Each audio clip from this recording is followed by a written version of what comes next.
7 divided by 7 gives us 1.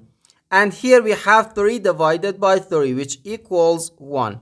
So 1 divided by 1, which gives us just 1. But this answer is not correct, because according to the order of operations, when we have more than one division in an expression, we have to work from left to right. So first we have to do this division, then this division, and finally this division. If we do this division before this division, it is wrong.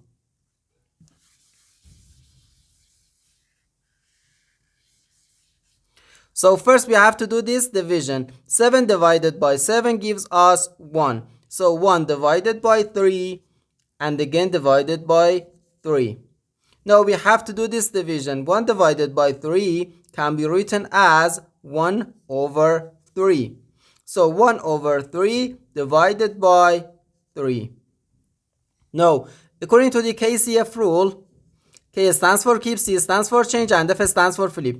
We can write keep the first fraction, change division to multiplication, and flip the second fraction.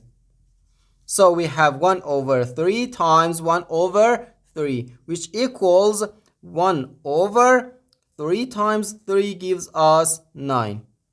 And this is our final answer to this problem. The correct answer is 1 over 9.